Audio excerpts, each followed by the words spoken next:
नमस्कार दोस्तों, आज मैं आपको सुनाऊंगा अब पछताए होत क्या जब चिड़िया चुग गईं खेत। एक परिवार था जिनके पास बहुत बीघा ज़मीन थी। घर में 4 लड़के थे। चारों खेत में मेहनत मजदूरी करके कमाते थे।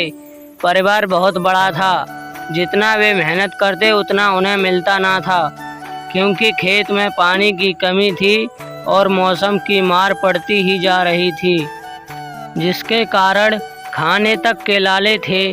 तो बच्चों की पढ़ाई तो दूर की बात है, अगर इस बीच कोई बीमार हो जाए तो गरीबी में आटा गीला जैसी बात हो जाए। परिवार बहुत बड़ा था, जिस कारण आपसी लड़ाइयाँ भी बढ़ती जा रही थीं। वैचारिक मतभेद था। सभी अपने खेत के लिए कुछ अलग अलग करके कमाना चाहते थे, जिसे देखकर परिवार के मुखिया ने खेत को 4 बराबर हिस्सों में बांट दिया और सभी भाइयों को अपने अपने परिवार की जिम्मेदारी सौंप दी, ताकि जिसे जो बेहतर लगे वो करे। अकाल की स्थिति थी, ऐसे में चारों परिवार दुखी थे। तब ही एक उद्योगपति गांव में आया। उसने इन चारों भाइयों को सामने एक प्रस्ताव रखा, जिसमें उसने इनकी ज़मीन मांगी और बदले में ज़मीन की कीमत के साथ परिवार के जो भी सदस्य काम करना चाहते हैं उन्हें नौकरी का वादा किया। दूसरे दिन छोटे भाई ने सभी को विस्तार से पूरी बात बताई और कहा कि वो इस प्रस्ताव के लिए तैयार हैं, लेकिन बड़े दोनों भाइयों ने इनकार कर दिया। उन दोनों ने कहा, यह हमारी पुश्तैनी ज़मीन है, हमारी पूजनीय है। उन्होंने कहा, भूखे मर जाएंगे लेकिन हम ज़मीन ना देंगे। छोटे भाई ने बहुत समझाया, लेकिन वे नहीं माने।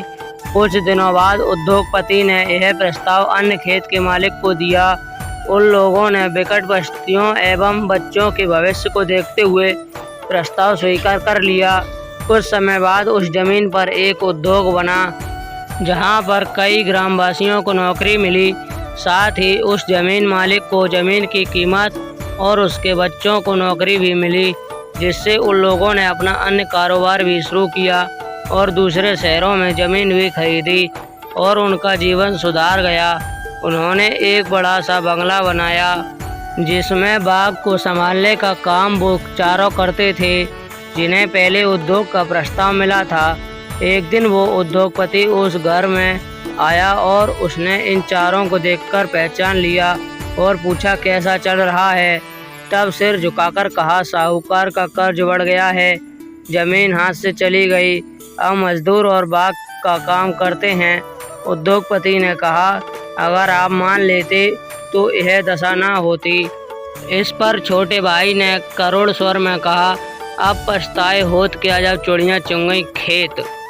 धन्यवाद। आपको यह कहानी कैसी लगी मुझे कमेंट करके ज़रूर बताना। अगर अच्छी लगी हो तो वीडियो को लाइक करके चैनल को सब्सक्राइब जरूर कर देना और बेल आइकन प्रेस कर लेना, ताकि मेरी आने वाली वीडियो का नोटिफिकेशन आप तक सबसे पहले पहुंच सके। धन्यवाद।